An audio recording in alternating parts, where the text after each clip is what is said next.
Joined now from Washington by CNN's legal analyst and former federal prosecutor Shan. Also with us is CNN senior political analyst John Avlon. He's speaking with us from New York. Hello to you both. Thank you for joining us. And Shan, let's start with you on the lightness of the sentence. Manafort, he was at one point facing up to, 24 years in prison. So why did he get 47 months?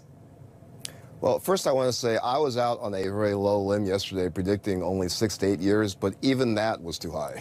So that was a very light sentence. I think what we see here is that the Manafort team, the legal defense team, did have some luck in drawing Judge Ellis. If we go back to the beginning where they were facing these two charges, they chose to bifurcate. They chose to fight on two fronts, one in Virginia, one in D.C. At the time, a lot of people second-guessed that. Why open up two different fights when you can have just one?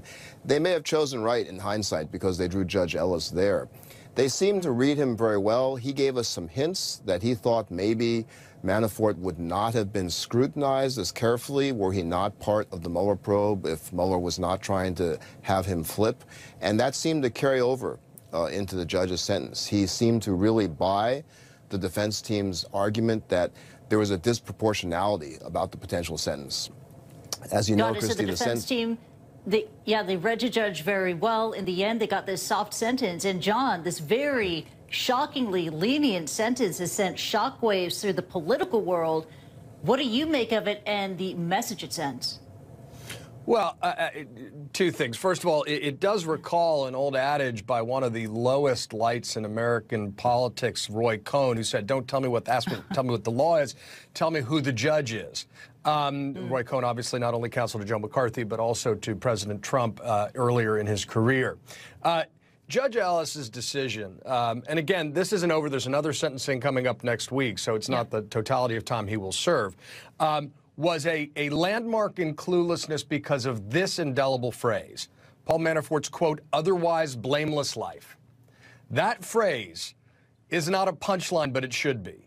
You're talking about a guy who founded the former, what is known as the torturers lobby, somebody who has committed tax fraud on a sort of an industrial scale, someone who lied repeatedly to prosecutors after copying a deal, somebody who's been involved in nefarious things from jump, including accusations surrounding his behavior during the campaign and his fealty to former Ukrainian and Russian clients. So the idea that Paul Manafort has an otherwise blameless life shows that Judge Ellis apparently has now done pretty cursory reading on how Paul Manafort has lived his life.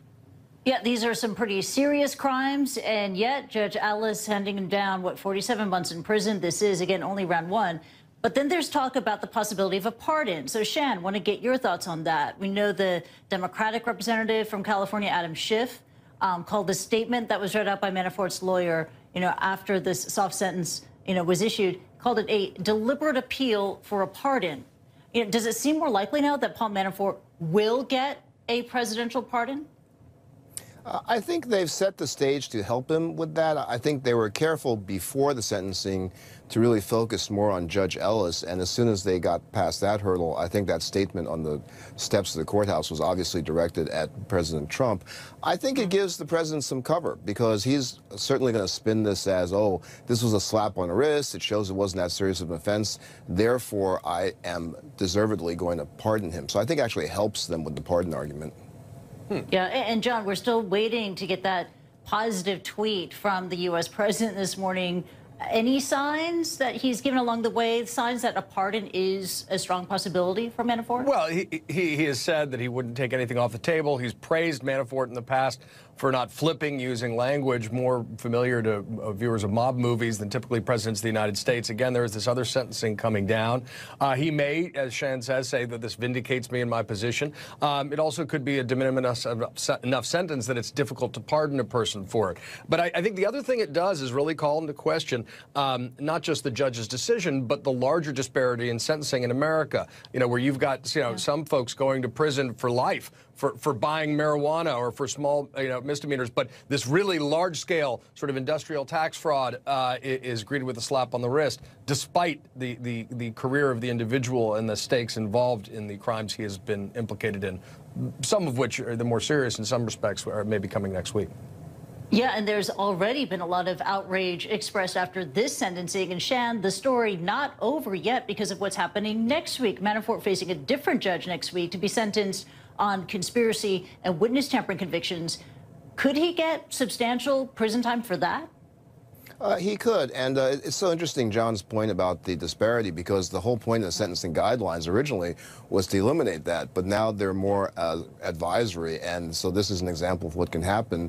So that gives a lot of discretion to the judge in D.C., and interestingly there, I haven't completely finalized the guidelines calculations, but those actually could exceed the statutory cap, so therefore she really has perhaps up to 10 years. I don't think she's going to give him 10 years consecutively, but I think it's possible that she will run sometime concurrent and probably add a little bit more time consecutive. So I'm looking for that. Got it. And again, we're only on halftime on this. We're going to see what's happening next week. But Shan and John, thank you so much for joining us, and take care to you both.